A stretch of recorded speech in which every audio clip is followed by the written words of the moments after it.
So ఇలాంటి ups and downs మీరు అనుకున్నటువంటి మీరు ఎంచుకున్నటువంటి రంగంలో మీకు కావాలనుకున్న రంగంలో ఇన్ని ఉన్నప్పుడు పర్సనల్ లైఫ్లో కూడా మీరు అలాంటి డెసిషనే తీసుకున్నారా? పర్సనల్ లైఫ్లో కూడా అవునండి, అలాగే చేశాను నేను. నాకు ఇదే కావాలి అని మొండి పట్టి మరీ చేసుకున్నాను.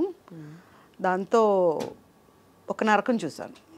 అంటే చెప్తూ ఉంటారు గత జన్మ అంటారు కదా, అలాంటిది ఏదో అని అంటారు, కానీ నేను అది నమ్మను. స్వయంకృత అపరాధం అంటాను. నేను ఎంచుకున్నదే ఇంకొంచెం డీప్గా వెళ్ళి ఉండాల్సింది, అనాలిసిస్కి వెళ్ళి ఉండాల్సింది. కమిట్మెంట్కి ముందు ఇలా కాదు ఇంకా ఏముంది అనేంత డీప్గా వెళ్ళి ఉంటే సరిపోయేది. ఒక చెప్తారు కదా, ప్రేమలో పడినప్పుడు లేదంటే ఒకళ్ళని బాగా ఇష్టపడినప్పుడు మన కళ్ళకి ఇంకేం కనిపించదు, ఎవరు వచ్చి చెప్పినా కనిపించదు, వాళ్ళే దుర్మార్గుల్లా కనిపిస్తారు. ఇది నేను కూడా ఒప్పుకుంటా. మా నాన్నగారు అప్పటికి dad use to tell me think, ఎందుకంటే నువ్వు చిన్నపిల్లవు కాదు, నేను చెప్పినా నువ్వు వినవు, అండ్ నువ్వు ఒకటే అంటావు నాకు ఇష్టమైంది నేను కష్టపడ్డా కూడా పర్లేదు అంటావు, కాబట్టి ఇంకా ఆలోచించు అన్నారు. ఆలోచించినా కూడా మనకు రాసిపెట్టి ఉంది, అది మనకి ఇలా జరగాలి అని రాసిపెట్టి ఉంది. But I never expected that. అక్కడ బాగా షాక్ తిన్నా. ఏంటి ఇది నిజమా, ఇలా జరుగుతుందా, ఇలా జరిగిందా అని కూడా షాక్ తిన్నా. తర్వాత పడరాని కష్టాలు పడ్డా, పరిగెట్టించారు, భయపెట్టారు, భయపడలేరు. భయం ఎప్పుడు వచ్చింది అంటే మా బాబు విషయంలో వచ్చింది. నాకు ఒక బాబు ఉన్నాడండి, బాబు విషయంలో వచ్చింది.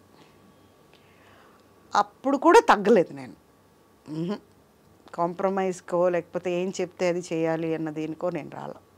నా పాటికి నేను ఉన్నా. ఇప్పుడు కూడా కోర్టులో కేసు జరుగుతుంది. 9 ఏళ్ల తర్వాత కోర్టుకు వచ్చింది కేసు. ఈ ఇన్సిడెంట్ జరిగిన 9వ సంవత్సరానికి ఇప్పుడు వచ్చింది కేసు.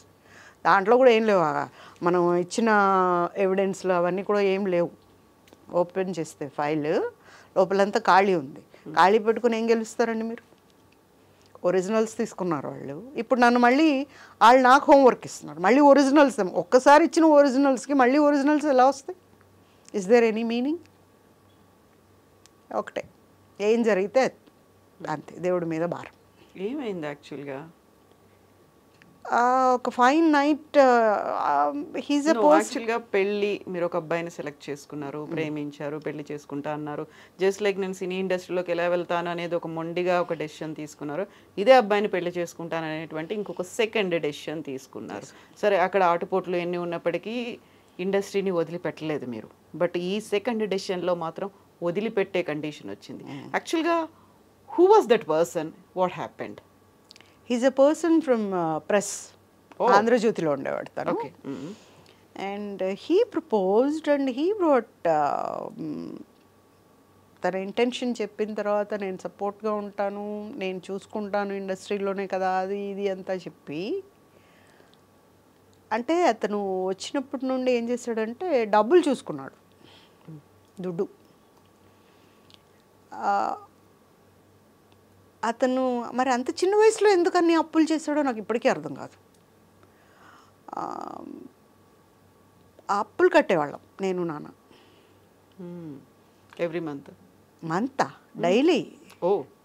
రోజువారీ పెట్టుకున్నారు వాళ్ళు. ఇంకా అయిన తర్వాత వస్తే అప్పుడు ఆంధ్రజ్యోతిలో ఒక ఆయన ఎవరో మా నాన్నగారికి ఫోన్ చేసి, పువ్వు లాంటి అమ్మాయిని ఎలాంటి వాళ్ళ చేతిలో పెట్టారు మీరు, ఇబ్బంది పడుతుంది బాగా అనేసి. బట్ ఇప్పుడు ఏం చెప్పినా అయిపోయిన పెళ్ళికి మేళం పెడితే ఏమవుతుంది? వేస్ట్ అవుతుంది. అదేదో ముందు చెప్పు ఉండాలి, ఇలా కరెక్ట్ కాదని. మీ ఆఫీస్లో ఉన్న వ్యక్తి గురించి ముందు మీరు చెప్పకుండా అయిపోయిన తర్వాత చెప్తే, పెళ్ళెప్పుడైనా చెప్పాలి కదా కనీసం, చెప్పలా. తర్వాత అతని మెంటాలిటీ ఏంటంటే మనకు కనిపించినప్పుడు మంచోడ్లాగా కనిపిస్తూ బయటంతా వేరే చేస్తున్నాడు. నాకు అర్థమైంది ఏంటంటే, ఫైన్ డే నాకు అర్థమైంది ఏంటంటే ఇతను బయట వేరే చేస్తూ లోపల ఒకలాగా ఉన్నాడు. ఈ లోపల ఉన్నదానికి మొత్తం ఫ్యామిలీ పడిపోయాం. మా అన్నయ్యని నెగ్లెక్ట్ ఒకడే కొడుకు మా అన్నయ్య, మా అమ్మ నాన్నకి. మా అన్నయ్యని నెగ్లెక్ట్ చేసి అతనికి ఎక్కువ ఇంపార్టెన్స్ ఇచ్చారు. అయినా తన పని తను చేసుకుంటూ పోతున్నాడు బయట. అంటే బయట ఏమో జరుగుతుంది అనే విషయం ఇప్పుడు నా నోటీస్కి రాలా. అంటే నేను ఎప్పుడైతే పెళ్ళయిందో నేను అర్థం చేసుకోలేకపోయాను. నన్ను కట్ చేస్తున్నాడు, నా ఇండస్ట్రీతో నా సంబంధాలు కట్ చేస్తున్నాడు అని నేను చాలా లేట్గా తెలుసుకున్నాను. తరువాత ఇంకా కండిషన్డ్ లైఫ్ మొదలయ్యేటప్పటికి I'm inside of the house. నేను ఎవరితో మాట్లాడకూడదు, నా లెవెల్ పెరగకూడదు, నా లెవెల్ చూపించకూడదు. ఓకే, అండ్ నా లిమిట్స్లో ఉండాలి, హౌస్ వైఫ్ లాగా ఉండాలి అనే ఒక కండిషన్ వచ్చింది. అంటే మీ సినిమాల్లో నటించడం ఇష్టం లేదు? ఇష్టం లేదు. ఎందుకు ఇష్టం లేదు? మళ్ళీ డబ్బులు కావాలిగా. ఇష్టం లేదు. మనల్ని ఎవరు ఇప్పుడు మన ఇద్దరం వెళ్తుంటాం, నేను తను, ఎవరైనా వచ్చి నమస్తే మేడం, బాగున్నారు మేడం, మీరు భలే చేస్తారు మేడం, మేడం అట్లా మేడం అంటారు కదా. సో ఇక్కడ ఇంపార్టెన్స్ లేదు. అంటే యూఆర్ ఏ జీరో నా పక్కన. అది తట్టుకోలేకపోయాడతాను. తర్వాత ఇండస్ట్రీకి సంబంధించి ఒక స్టూడియో తీసుకొని రికార్డింగ్ రీ రికార్డింగ్ అది పెట్టిన ఒక స్టూడియో తీసుకొని అక్కడ డెవలప్ అయ్యాడు బాగా. మోసాలు చేయటం, ద్రోహాలు చేయటం, నేరాలు చేయటం అని నేర్చేసుకున్నాడు అక్కడ. నెలల కొద్దీ ఇంటికి వచ్చేవాడు కాదు. నేను నెలల కొద్దీ మా అక్క దగ్గరికి వెళ్ళిపోయి ఉండేదాన్ని. ఇక్కడ ఉండలేము, ఎలా ఉంటాం? బాబు ఉన్నాడు, బాబుని పట్టుకొని అక్కడ ఉండాలంటే ఒక మాట మాట్లాడటానికి లేదు, ఏమీ లేదు. అలా ఉండేసరికి ఇంకా వద్దు అనుకున్నాం. ఇంకా మాట్లాడటం వేస్ట్ అని అసలు మాట్లాడలేవు. పెళ్ళైన 1 year నుంచి పెద్ద మాటలు ఉండేవి కాదు మా ఇద్దరికి. ఇంకా ఒకసారి పెద్ద యాక్సిడెంట్ అయింది తనకి. చచ్చిపోయాడు. పడుకొని పెట్టింది కూడా ఒక బ్లడ్లో, స్ట్రెచ్చర్ అంతా బ్లడ్ అయిపోయింది. ఆ బ్లడ్లో ఒక మనిషి ఉన్నాడు, ఇతను. నేను ఆ రోజు వెళ్ళకపోతే తనకు లైఫ్ లేదు. తనని మళ్ళీ లేచి నుంచోబెట్టడానికి డాక్టర్స్ నాకు చెప్పింది 1 year పడుతుందని. నేను 3 నెలల్లో నుంచోబెట్టాను. లేచిన తర్వాత ఏంటి పెద్ద పోజు కొడుతున్నావు, ఏం చేసావని నువ్వు అన్నాడు. వెనక్కి తిరిగి చూసాడు. నేను ఏం చేసినా ఇది చేశానని చెప్పుకునే అలవాటే లేదు నాకు. ఏం చేశాను, ఏం చేయలేదు, ఏమీ కాదు. ఇంకొకరు ఇరక్కొట్టకుండా చూసుకో చాలు అని చెప్పాను. కరెక్ట్గా 10 రోజులకు మళ్ళీ ఇంకోళ్ళు ఇరక్కొట్టారు. మళ్ళీ బ్లడ్ కారుతూ వచ్చాడు. నాకు యాంటీబయాటిక్ కావాలి. డాక్టర్స్ దగ్గరికి వెళ్ళి ఇస్తారు, నేను రిస్క్ చేయను, ఎందుకంటే నీకు ఆల్రెడీ ఆపరేషన్ అయింది. దాంట్లో ఏదైనా మనకు తెలిసిన మెడిసిన్ ఇచ్చామనుకో, అదేమన్నా తిరగబెట్టింది అనుకో, అదేమన్నా అయిందంటే నా మీదకి వస్తుంది. అటు పోయి ఇప్పుడు మెడికల్ స్టోర్కి పోయి తెచ్చుకున్నాడు మెడిసిన్. సో అలాంటి క్యారెక్టర్ తను. And he won't give any importance to the person. నా భార్య, నా పిల్లాడు, బాగుంటాడు. ఎవరైనా ఒకసారి చూస్తే మళ్ళీ చూడకుండా ఉండలేరు, అలా ఉంటాడు. అలాంటి పిల్లాడిని పట్టించుకోడు. మా నాన్నగారు చనిపోయేదాకా ఉన్నాడండి బాగా. తర్వాత అన్నీ వేసుకొని పారిపోయాడు. ఒక ఫైన్ డే జంప్. అయితే జంప్ అయ్యాడని కూడా తెలియదు మనకి. తర్వాత ఒక 1 month ఏమో రాలా, అంటే నెలల కొద్దీ రాడు కదా, అలవాటే. సో ఏంటంటే మా అక్కకు ఏమో ఫోన్ చేశాడు, ఇంక మేట నాకు సంబంధం ఉండదు, నేను సపరేట్గా ఉండిపోతున్నాను, నేను వెళ్ళిపోయాను అని చెప్పి. మా అక్క వచ్చింది. అప్పుడు వచ్చి వాళ్ళ ఆఫీస్కి వెళ్ళి మాట్లాడితే, అంత పొగరమోతుని నేను చూడలేదు. ఎక్కడ పొగరమోతు? ఇండస్ట్రీ వదిలేసి ఇంట్లో కూర్చుంటే తాళం పెట్టుకుపోయింది, ఎక్కడ పొగరమోతు? ఎందుకు అంటే బాబున్నాడు చేతిలో, అందుకని. లేకపోతే అప్పుడు కూడా వినేదాన్ని కాదేమో, అంతే మొండిగా ఉండేదాన్నేమో. మా బాబు అక్కడ తగ్గేలాగా చేశాడు, అంతే. వెళ్ళిపోయిన తర్వాత ఐ థింక్ 2 yearsకేమో ఒక వృద్ధ జంట, నేను పైన ఫస్ట్ ఫ్లోర్లో ఉండేదాన్ని, స్టెప్సే, లిఫ్ట్ ఉండేది కాదు, ఎక్కలేక వచ్చి అమ్మ కొన్ని మంచినీళ్ళు ఇస్తావా అని. నేను చూసి ఎవరింటికి వచ్చాడు, పొరపాటు నా దగ్గరికి వచ్చారేమో అని, ఇస్తాను రండి అని ఇచ్చి, నేను అప్పుడు లీడ్ ఇండియా 2020 అని డాక్టర్ ఏపీజే అబ్దుల్ కలాం గారి ఆర్గనైజేషన్కి I was a link program directors. Okay. So దాంతో చిన్నపిల్లల కోసం నేను గవర్నమెంట్ స్కూల్స్కి విజిట్ ఇస్తానన్నమాట. దానికి రెడీ అవుతున్నా, ఖమ్మం వెళ్ళాలి. తీసుకొని నేను మంచినీళ్ళు ఇస్తే తాగారు. పూజిత అంటే నువ్వేనమ్మా? నేనేనండి. అమ్మ నీ హెల్ప్ కోసం వచ్చాము, చెప్పండి. మీకు మీ పాపలు ఎవరైనా చదువుతున్నారా స్కూల్స్లో, ఏదైనా తప్పు చేశారా, నేను చూసుకుంటాను చెప్పండి అంటే, తప్పు చేస్తుందమ్మా నా కూతురు, ఒకరిని పెళ్లి చేసుకుంటోంది, తప్పే, నువ్వు తప్ప ఇంకెవరు కాపాడలేరు. అవునా, ఏ స్కూల్ అండి? నేనంత స్కూల్ పిచ్చిలో ఉన్నాను కదా అప్పుడు. ఏ స్కూల్ అండి, ఏ ఏరియా? స్కూల్ ఏంటమ్మా, ఐఏఎస్ ఆఫీసర్. ఐఏఎస్ ఆఫీసర్ అసలు మనకు టచ్ లేని సబ్జెక్ట్. ఆమె పెళ్లి చేసుకుంటే నేనేం చేస్తానండి? విజయగోపాల్ తెలుసా అమ్మ? నేను ఎక్కడో విన్నాను ఈ పేరు అనుకుంటున్నా. తెలుసమ్మా, అతను చేసుకుంటున్నాడు. ఒక్క నిమిషం ఆగండి, నేను లోపలికి వెళ్ళి వైట్ పేపర్ తీసుకొని కింద సిగ్నేచర్ చేసి తీసుకోండి అని ఇచ్చాను. ఏం కావాలన్నా రాసుకోవచ్చు మీరు, నాకు ఎటువంటి అభ్యంతరం లేదు, నాకు ఎటువంటి సంబంధము లేదు, నేను ఆలోచించదలుచుకోలేదు కూడా. చింపేసి, ఏంటమ్మా అలా అంటావు, నువ్వే పెళ్ళామని చెప్తేనే ఈ పెళ్ళి అవుతుంది, నా కూతుర్ని కాపాడు, నా కూతురికి 28 ఏళ్ళ కొడుకున్నాడు అని చెప్పింది. ఆ అబ్బాయి ఏడుస్తున్నాడు, నా మనోడు, మా అమ్మ కావాలి అని. వీడు 420 గాడని. నేను అన్నా, అదేంటండి, ఐఏఎస్ ఆఫీసర్స్ అంటే మామూలుగా ఒక చిన్న సైట్ చూడాలంటేనే ఒక కమిటీని వేస్తారు, మరి ఆవిడ లైఫే ఇచ్చేయాలనుకున్నప్పుడు బ్యాక్గ్రౌండ్ ఏంటి, అసలు ఏంటి, కరెక్టా కాదని చూసుకోలేదంటే, ఫేస్బుక్లో ప్రేమించుకున్నారమ్మా వాళ్ళిద్దరూ,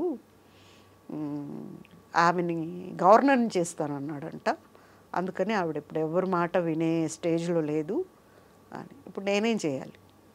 ఒక కంప్లైంట్ ఇస్తే పెళ్ళి ఆగిపోద్ది. సరే, పెద్దవాళ్ళు, ఆయన అప్పుడే స్టంట్ వేయించుకొని వచ్చాడంట నా దగ్గరికి వాళ్ళ నాన్నగారు. సరే కంప్లైంట్ ఇస్తే పెళ్ళి ఈరోజు ఒక దగ్గర పెట్టారు, దానికి హెడ్ ఎవరు, అంజనా సిన్హా ఐపీఎస్, ఒక హాల్లో పెట్టారు, అక్కడ క్యాన్సిల్ చేసేసారు. 3 రోజుల తర్వాత అంజనా సిన్హా వాళ్ళ ఇంట్లోనే పెళ్లి చేశారు. ఒక సెంట్రల్ ఆఫీసర్ అయ్యి ఆవిడ చేయకూడని పని వాళ్ళ ఇంట్లో చేశారు పెళ్ళి వీళ్ళిద్దరికి. అప్పుడు నన్ను బయట పెట్టగానే సాక్షి టీవీలో వచ్చింది ఇదంతా. వాళ్ళు అడిగారు, అమ్మ ఎట్లా ప్రూవ్ చేస్తావు నువ్వు వాళ్ళకి పెళ్ళి అయిందని? పెళ్ళి వాళ్ళు చేసుకున్నారు, ప్రూవ్ నేను చేయాలి. సరే వెళ్ళి ఒక దగ్గరికి రిజిస్ట్రేషన్ ఆఫీస్కి వెళ్ళి సినిమాలో లాగా రౌడీలాగా బిహేవ్ చేసి అక్కడ నుంచి ఫోటోలన్నీ తీసుకొని పారిపోయి బయటకు వచ్చేసిన తర్వాత గంటలో అక్కడ మేము ఫోటోలు తీసుకొచ్చేసాం కదా, గంటలో ఆ పేజ్ మార్చేశారు. బట్ అప్పటికే నేను ఛానల్కి ఇచ్చేసాను ఫొటోస్ ఇవన్నీ. వాళ్ళు పెళ్లి చేసుకోవటం, ఇక్కడ గిల్లటం, తాళి కట్టడం, స్వీట్ పెట్టడం, 16 ఏళ్ళ బాలామణి లాగా ఆవిడ ఇతను చేయటం, అవన్నీ ఇచ్చాను. ఇప్పుడు నేను ఒకవేళ కేసు ఓడిపోతాను, బట్ నేను ఆ రోజే కేసు గెలిచా. వాళ్ళని ఎప్పుడైతే ప్రూవ్ చేశానో, నేను అబద్ధం చెప్తున్నాను అన్నప్పుడు నేను ఆ రోజే ప్రూవ్ చేశాను. సో నేను ఆ రోజే గెలిచేసా కేసు, ఏం రిగ్రెట్స్ లేవు. ఇట్లాంటి వ్యక్తి కోసమా నేను మా నాన్నగారితో మాట్లాడాను అని అనిపిస్తుంది ఇప్పుడు. అయ్యో ఏంట్రా బాబు జీవితంలో ఇది ఒకటి మైనస్ అని. ఇప్పుడు సింగిల్ మదర్, మీరు బాబు ఉన్నాడు. Yeah happy mother, all happies, happy I can see that, happy mother. So ఇప్పటికి సడన్గా సో కొన్నిసార్లు ఎలా అయితే ఫిల్మ్ ఇండస్ట్రీ కమిట్మెంట్ అడుగుతుంది, లేకుంటే ఇవన్నీ ఉంటాయి అనుకున్నప్పుడు, ఇక్కడ కూడా సింగిల్ మదర్ అనుకున్నప్పుడు అడ్వాంటేజ్ తీసుకోవడానికి చాలా మంది చూస్తారండి, రాయకుండా ఎందుకుంటారు? అసలే ఒకప్పుడు దొరకంది ఇప్పుడైనా దొరుకుతుందేమో నా ఆశ.